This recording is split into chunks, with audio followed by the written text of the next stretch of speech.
केरल के घने जंगलों और काली अंधेरी रातों के बीच छुपी है वे कहानियां जो दिमाग और रूह दोनों को जकड़ लेती हैं।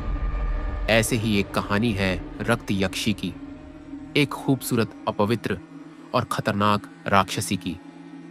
केरल की धरती पर सदियों से घूमती ये आत्माएं, जिनके पीछे छुपा है दर्द, बदले की आग और खून की प्यास। यह कोई कल्पना नहीं, बल्कि उन लोगों की सच्ची दास्तां है जो रात के अंधेरे में इस रक्त पिपासु यक्षी के शिकार बने। आज हम आपको सुनाएंगे केरल की वो खौफनाक कहानी जिसे जानकर आपकी रूह कांप उठेगी। यह कहानी है कॉलेज के चार दोस्तों के। अजय 29 वर्ष का लड़का जिसे ट्रैवल ब्लॉगर बनना था। अजय हमेशा एडवेंचर, नए अनुभवों की खोज में रहता था। वह आत्मविश्वासी और रिस्क लेने वाला लड़का था। नीता 27 वर्ष की इतिहास की दीवानी एक लड़की। नीता को लोक कथाओं, रहस्यमयी कहानियों में गहरी रुचि थी। नीता आए दिन अलग अलग पुराने ग्रंथ, लोक कथाएं पढ़ा करती थी। विक्रम 30 वर्ष का आईटी प्रोफेशनल था। यह थोड़ा डरपोक लेकिन दोस्तों का साथ कभी नहीं छोड़ता। विक्रम को तकनीकी चीजों का बहुत ही शौक था। वह हमेशा जीपीएस, मोबाइल, पावर बैंक साथ रखता था। सानिया 28 वर्ष की कंटेंट राइटर थी। संख्या, तर्क, संगत, साहसी और बहुत ही खुले मन की लड़की थी। अंधविश्वास से दूर पर दोस्तों के लिए जोखिम मोल लेती थी। हमेशा सोशल मीडिया पर एक्टिव रहती थी। अब इन चारों को अपनी पढ़ाई और काम के अलावा अजीब और रहस्यमयी जगहों को एक्सप्लोर करना बेहद पसंद था। पहाड़, जंगल, पुरानी कथाएं, वो सब उनकी रुचि के केंद्र में था। खासकर गांव में छुपे लोक कथाओं के रहस्यों को जानना उनकी पहली प्राथमिकता थी। वो अलग अलग गांव में जाकर वहां के लोगों से वहां की लोककथाओं के बारे में जानते थे। तो 2023 की गर्मी की छुट्टियों में चारों ने फैसला किया कि इस बार वे केरल जाएंगे। उन्होंने सुना था कि केरल के घने जंगलों में प्राकृतिक सुंदरता के साथ साथ कई रोचक और भयावह लोक कथाएं भी छिपी हुई हैं। विशेषकर रक्त यक्षी की कहानियां। ट्रैफिक भरी शहर की भीड़ से दूर, हरियाली और ठंडी हवाओं में डूबने का सपना लिए वे निकल पड़े। अजय ने अपने कैमरा सेटअप की जांच की। नीता ने पुराने लोकथाओं का अध्ययन किया। विक्रम ने गाड़ियों और जीपीएस गाइड की व्यवस्था की और सानिया ने सारे सोशल मीडिया अपडेट और सेफ्टी टिप्स जुटा लिए थे। अब शुरुआत में रास्ता खुला और साफ था। नदियों के बहने की आवाजें, पक्षियों की चहचहाट, हल्की धूप जो पेड़ों के पत्तों के बीच परत दर परत छिड़क रही थी। सब कुछ इतना सुंदर कि जैसे समय थम सा गया हो। सभी लोग व्यू एंजॉय कर रहे थे। लेकिन जैसे जैसे वह घने जंगलों के करीब पहुंचे, मौसम ने अपना साया बदलना शुरू किया। आसमान पर ही भारी घमासान बादल इकट्ठा हो गए। घने कोहरे ने चारों ओर हावी होना शुरू किया। हवा अचानक ठंडी चुभने वाली होती चली गई। रास्ते पर तेज तेज बूंदें गिरने लगी। हवाओं की गूंज में अजीब से फुसफुसाहट सुनाई देने लगी। महीन बूंदों के बीच जैसे कोई छुपा हुआ साया चल रहा हो। बिजली कहीं नजदीक ही कड़क उठी और आकाश गड़गड़ाने लगा। ऐसा कि लगता हो प्रकृति की सारी ताकत इस जंगल में फंसी है। चारों की सांसें तेज हो गईं, दिल धड़कने लगे। उन्होंने सोचा, शायद यह मौसम हमें चेतावनी दे रहा है, कुछ तो गलत है। लेकिन एडवेंचर का जज्बा तो उनके खून में था। हर डर को चुनौती देना उनकी आदत सी हो गई थी। लेकिन आज यही आदत उनको एक बड़े खतरे की ओर ले जा रही थी। गाड़ी ने अचानक कराहना शुरू कर दिया और रुक गई। मोबाइल नेटवर्क नहीं था। जीपीएस ने साथ छोड़ दिया। जीपीएस के बंद होने के बाद भी उन्होंने अपना सफर जारी रखा। वे बरसात, ठंडी और अजीब फुहारों के बीच एक सुनसान पगडंडी से टूटे फूटे लकड़ी के पुल पार करना शुरू कर दिए। हर तरफ पेड़ों का जंगल, जहरीली ठंडी हवा और छुपा डर था। अब जैसे ही वे दोस्त जंगल के उस हिस्से में पहुंचे जहां केरल की पुरानी कहानियों में रक्त यक्षी के निवास की बात होती है, वातावरण अचानक से बदलने लगा। घने पेड़ों के बीच से एक ठंडी घुली हुई रहस्यमयी खुशबू उनके चेहरे पर छाई, जो चमेली की तीखी खुशबू सी लग रही थी। हवा में एक अजीब सी फुसफुसाहट घुली हुई थी, मानो कोई पुरानी आत्मा उनके आसपास मंडरा रही हो। अचानक झाड़ियों के बीच से एक अत्यंत खूबसूरत स्त्री प्रकट हुई, जिसके लंबे लहराते काले बाल और चमकीली लाल आंखें उसके राक्षसी रूप का एहसास दे रही थीं। वो मुस्कुराई। उसके होठों पर एक धीमी धीमी मादक मुस्कान थी, जो किसी को भी फंसाने के लिए पर्याप्त थी। अजय की उत्सुकता, जो उसे हर नए चुनौती की ओर खींचती थी, यक्षी की पहली झलक देखकर और बढ़ गई। पेड़ों के बीच घुली चमेली की खुशबू दूर, बिजली की गड़गड़ाहट और बारिश की बूंदों की मधुर सरसराहट के बीच वो खड़ी थी। एक ऐसी स्त्री जिनके चेहरे पर सौंदर्य की जादुई आभा थी, लेकिन आंखों में प्रलय की चमक। अजय ने अपना कैमरा पकड़ लिया और अंधड़ बारिश में भी उस रहस्यमयी महिला की हर एक झलक को कैद करने लगा। वह उसके पीछे पीछे चल पड़ा। वह भूल गया था कि बारिश के ठंडे पानी के कारण उसका कैमरा भी खराब हो सकता है। उसका पूरा ध्यान केवल उस अज्ञात खूबसूरत और घातक यक्षी पर था। लेकिन जब उसने यक्षी से लगभग 10 कदम की दूरी बना ली, तभी वो अचानक हवा में गायब हो गई। अजय ने चारों ओर देखा, पर कहीं भी कोई भी निशान ना था। आवाजें गायब, चमेली की खुशबू भी धीरे धीरे कम होती चली गई। उस रात अजय को अपने बाकी दोस्तों से खोजने में घंटों लगे। वे सभी घबराए हुए थे, क्योंकि किसी को भी मालूम नहीं था कि अजय एकाएक कहां गायब हो गया।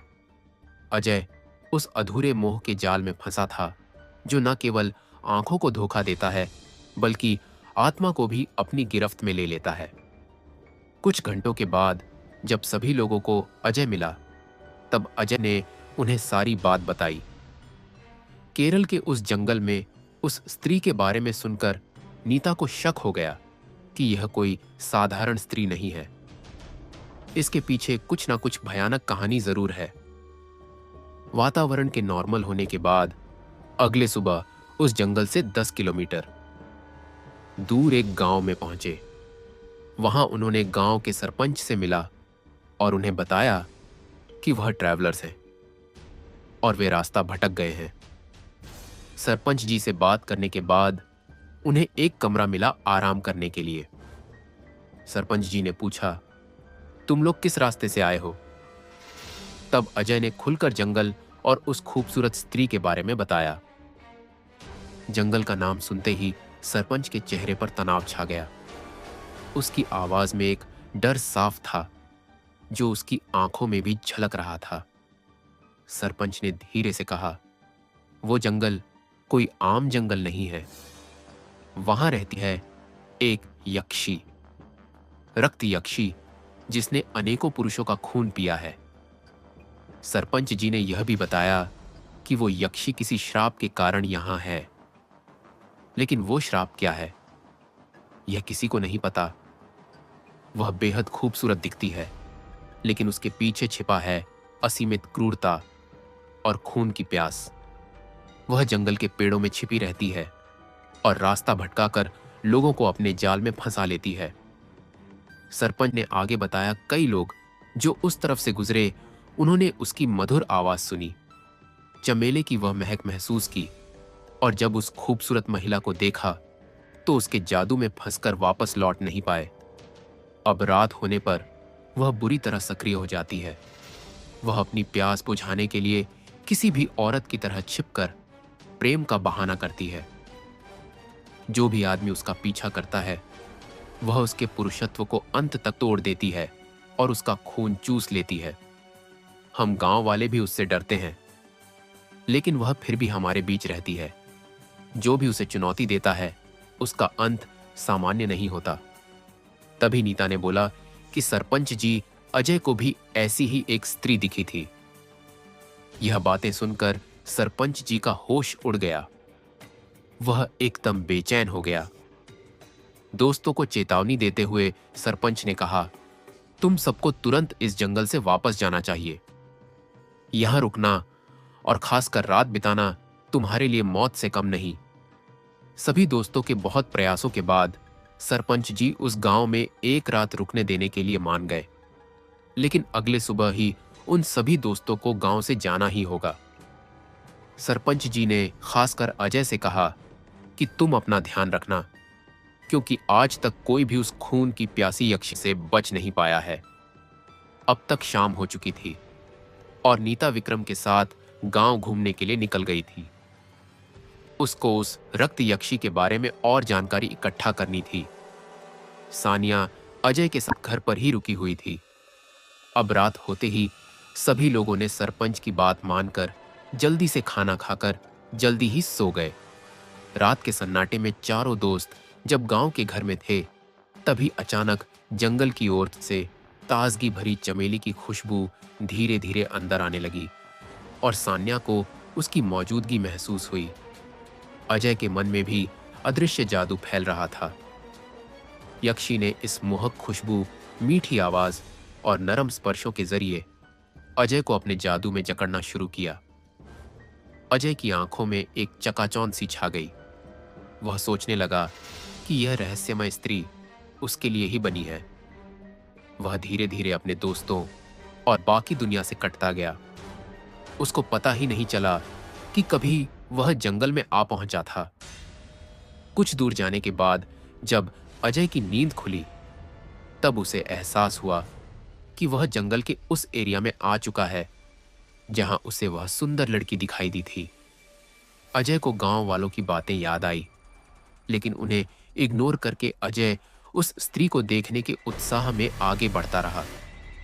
रात की नमी हवा में घुल चुकी थी। जंगल के पेड़ किसी भूले हुए युग की गवाही दे रहे थे।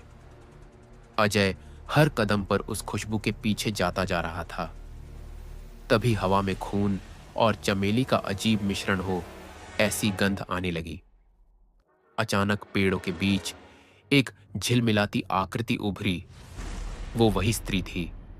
सफेद साड़ी, खुले हुए बाल, आंखों में अंधेरे की चमक। उसकी मुस्कान में कुछ आकर्षण और चेतावनी दोनों मौजूद थी। अजय के पैर अपने आप आगे बढ़े। तब उस रक्त यक्षी ने कहा, तुम डरते क्यों हो? उसकी आवाज जंगल की हवा में घुलकर कानों में उतरी। अजय ने कुछ कहना चाहा, पर शब्द जैसे गले में अटक गए। सब मुझसे डरते हैं, वो बोली, लेकिन मैं तो बस अपना वचन पूरा करना चाहती हूं। यह सुनते ही अजय के भीतर एक अजीब सी कपकपी फैल गई। जंगल अब पूरी तरह जाग चुका था। हवा में चमेली की खुशबू और खून की गंध की मिलावट किसी पुराने अनुष्ठान की तरह छा गई थी। अजय उस यक्षी की आंखों में देख रहा था। वे आंखें जो किसी और ही दुनिया का दरवाजा लग रहा था। अजय ने कांपते हुए कहा, तुम कौन हो? वह धीमे से आगे बढ़ी। उसके पांव जमीन को छू भी नहीं रहे थे, पर हर कदम पर धरती जैसे करा रही हो। मैं वही लड़की हूं जिसकी कहानी नीता ने पढ़ी थी, वही रक्त यक्षी। अजय पीछे हटना चाहता था, पर उसके पैर जकड़ चुके थे। उसने धीरे से मुस्कुराकर कहा, मैं खूबसूरत दिखती हूं, इसीलिए लोग मुझे श्राप कहते हैं, लेकिन कभी किसी ने भी मेरी सच्चाई सुनी ही नहीं। अजय ने बड़ी हिम्मत से उससे उसकी सच्चाई पूछी। तब उसकी आंखों से आंसू बह निकले, पर वह आंसू खून जैसे गहरे लाल थे। मुझे सताया गया था। मेरे प्रेम ने मुझे धोखा दिया।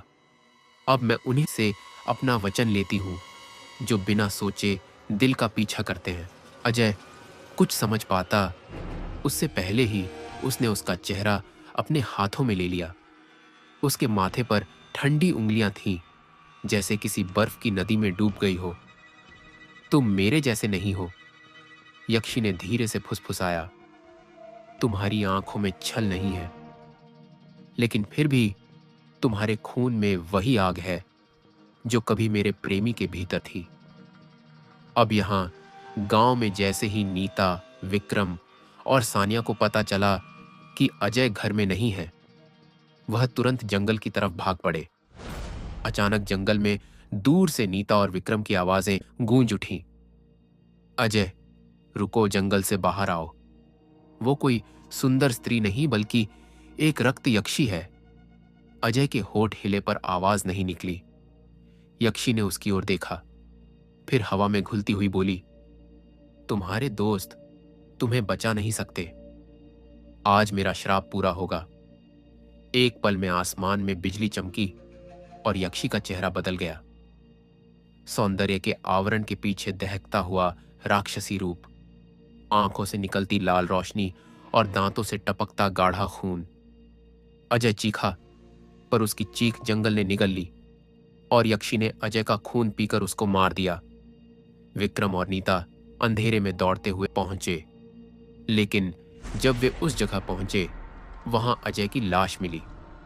थोड़ी ही दूर पर अजय का वो कैमरा वहां पर पड़ा था जिसमें उसने यक्षी की तस्वीरें ली थी। अचानक कैमरे की रिकॉर्डिंग अपने आप चलने लगी। स्क्रीन पर दिखा अजय उस यक्षी को छूने की कोशिश कर रहा था, और जैसे ही उसका हाथ उसके कंधे तक पहुंचा, अचानक स्क्रीन काली हो गई। फिर केवल चमेली की खुशबू और कुछ फुसफुसाहटें सुनाई दी। नीता सिहर उठी। विक्रम ने कांपते हुए कैमरा बंद किया, लेकिन कैमरे से एक आखिरी आवाज आई, नीता, मुझे माफ कर देना। वह अजय की आवाज थी। कुछ घंटे बाद गांव वाले दौड़ते हुए आए। सरपंच ने जंगल की दिशा देखी और कहा, अब वह भी उसी का हिस्सा बन गया है। नीता के हाथ कांप उठे। उसने कैमरे को अपने सीने से लगाया और फूट पड़ी, लेकिन तभी उसके पीछे से यह जानलेवा खुशबू फिर से आई। वही चमेली और खून का मिश्रण था। विक्रम ने सांस रोककर धीरे धीरे मुड़कर देखा और उसके चेहरे का रंग उड़ गया। दरवाजे के पीछे वही स्त्री खड़ी थी, सफेद साड़ी में मुस्कुराती हुई, और उसके बगल में अजय। अजय की आंखें लाल थीं और उसके चेहरे पर वही मादक पर खतरनाक मुस्कान थी। यक्षी धीरे से बोली, अब वह मेरा है और अब यह गांव भी। उसके बाद बिजली गिरी और एक पल में सब सन्नाटा। सिर्फ जंगल में चमेली और खून की महक घूम रही थी। कहते हैं उस रात के बाद नीता, विक्रम और सानिया में से कोई भी पहले जैसा नहीं रहा। नीता हर रात वही सपना देखती है। अजय जंगल में उसका नाम पुकार रहा है। विक्रम ने तो उस कैमरे को हमेशा के लिए बंद कर दिया, क्योंकि जब भी उसने उसे चालू किया, स्क्रीन पर अजय की मुस्कान दिखती थी। सानिया ने उस गांव की सारी फाइलें इंटरनेट से मिटा दी, लेकिन आज भी जब भी कोई उसका नाम लेता है तो उसके कमरे में चमेली की महक फैल जाती है। लोग कहते हैं केरल के इस जंगल में अब दो आत्माएं भटकती हैं, एक जो कभी प्रेम में डूबी थी और दूसरी जिसने प्रेम में प्राण गंवाए। अब अगर कभी तुम भी उन राहों से गुजरो और किसी टिमटिमाती रोशनी में मुस्कुराता चेहरा दिखे, तो पहचान लेना, शायद वह अजय ही हो या फिर वो रक्त यक्षी हो। हम फिर मिलेंगे एक और रहस्यमयी कहानी के साथ। आपको ये वीडियो पसंद आया हो तो लाइक और सब्सक्राइब करना मत भूलिए।